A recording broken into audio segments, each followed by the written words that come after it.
to the left-hand side, just underneath that automatic feeder, you will be seeing some of our domesticated pigs. Domesticated does mean that they were born and raised here in captivity, so they are pretty friendly. However, if we were to leave them alone for about a good 3 to 4 months, not making any human contact with them, then they can turn just as wild as the feral hogs we have out in the park. See the hog? Now, just to give you guys a little brief information about the park itself, Billy's Swamp Safari was started in 1990 by James Billy.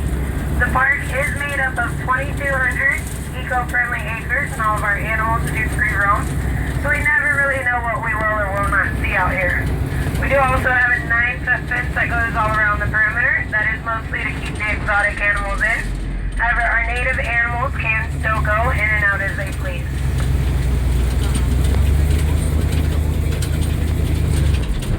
Got a little turtle over here to the left, little soft-shell turtle, just on that rock.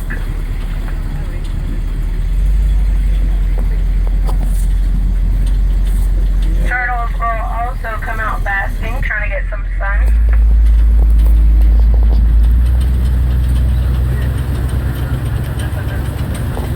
Now just over on the other side to the left, you will be seeing quite a few of the black vultures laying out. Now black vultures are one out of 2 different types of vultures that you can find here in Florida. We do have black vultures as well as turkey vultures. Turkey vultures will be slightly bigger at full maturity, and they will also. You'll also be seeing the bird on the tree that just fell, and that bird is called an anhinga, which is also known as a snake bird or water turkey. Now, she is trying to dry out right now. These are one of the only birds that consist of feathers and hair, both on their bodies. Females will be a 2-tone color, whereas suppose a male will be solid black. Now these anhingas will dive into the water looking for their food.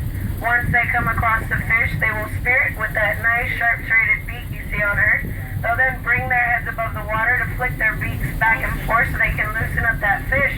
They always pop it into their mouths head first. If you take a look at her long neck, their fish that they catch can be up to 2/3.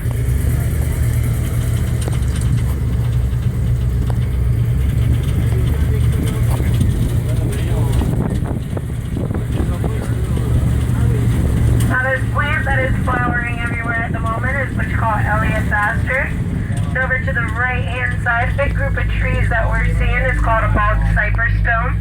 Now they do get the name because of the dome shape that they make. Older bald cypress trees will be found in the center. Younger bald cypress will be found on the outer edges. Now bald cypress are the ones that the Seminoles and Miccosukees would use to make their dugout canoes as well as the foundations of their homes. Look like deer, but that's actually a type of antelope, and those do come from India. Their name is nilgai, and nilgai is actually a Hindu word. Nil means blue and gai means cow.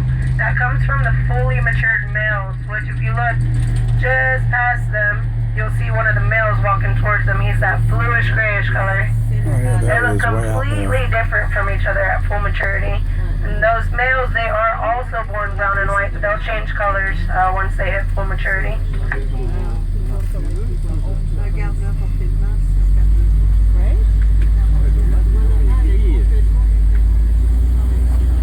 Birds that you see just outside of that Potash area, those are the American wood stork. This is the only wood stork native to Florida. The other ones do migrate through. That's the one that Seminoles refer to as an ironhead. We have our red deer over here to the right, just underneath that shaded area. Red deer are native to Scotland, and those are the 3rd largest deer in the world. They fall right underneath the elk, and then of course the moose is the number 1 largest deer. Just past them, we also have a pretty big feral hog out there. Big old black spot that you see out there. It's one of them. Now, feral hogs were brought over by the Spaniards in the 1500s, very, very quickly. On average, each sow has between 5 to 7 piglets, but it is known for them to have all the way up to 18 piglets in one litter. They will reproduce at least 2 times a year, if not more than that. So now you can find them in about 2/3 of the United States. They are considered as a huge nuisance. They do destroy thousands of acres each year. buffaloes out here in Florida, we do not have a certain hunting season for them. You can hunt them all year round.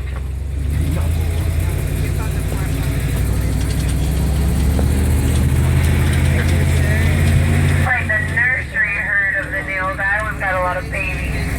Check this out. Oh, this is the house is sitting right here.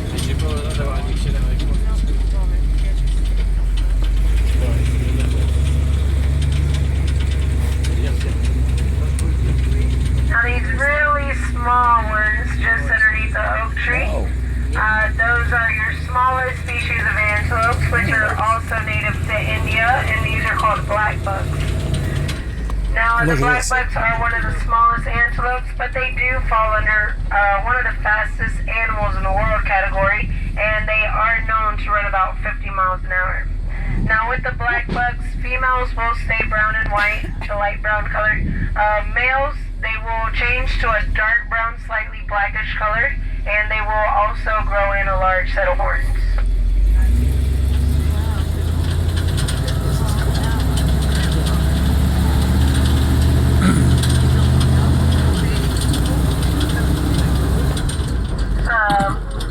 Two bucks actually, a little fawn, two does that we have over here.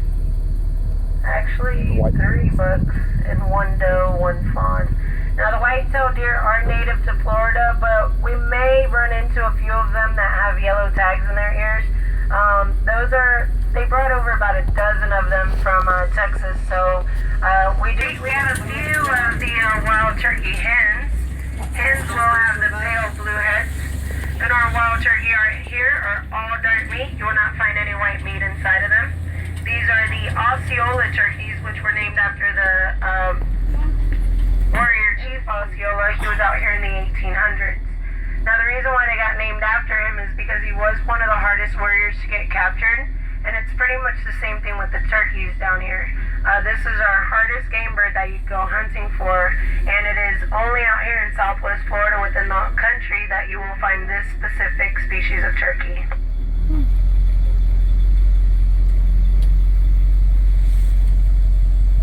Everybody take a look at it. Throw it out of my buggy when you're done.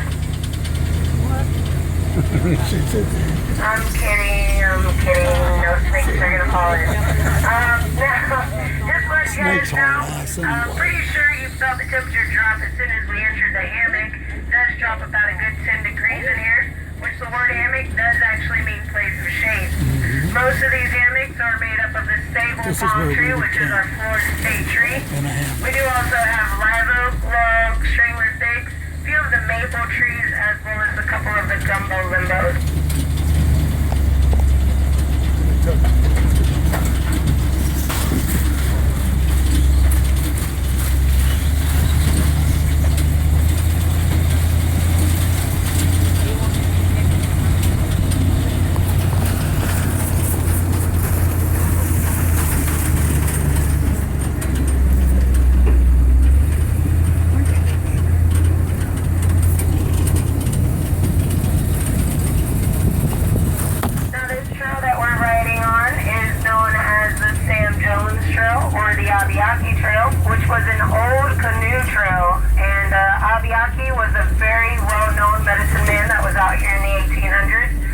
Responsible for getting about 200 to 300 of the Native Americans away from the soldiers.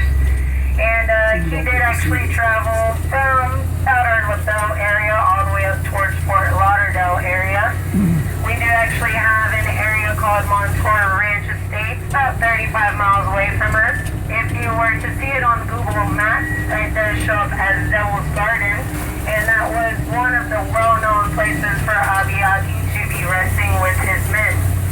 Now, Abiaki's last campsite was known to be somewhere around out here in Big Cypress. However, for historical purposes, they will not give an exact location. We have a very lazy buffalo lane in here.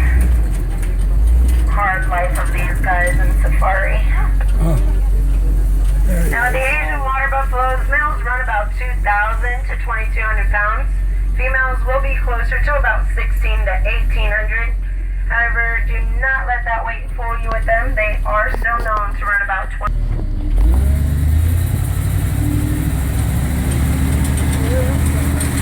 We have an American bison laying to the right. This little area where she's hanging out in, this is what you call a pop ash pond. Reason for the name pop ash is because if you try to burn any one of these trees on an open fire, it will literally start to make a loud popping noise, and that's due to water pockets found inside of these trees. Surprised somebody's actually got service out here. Is that a Sprint carrier? Must be AT&T.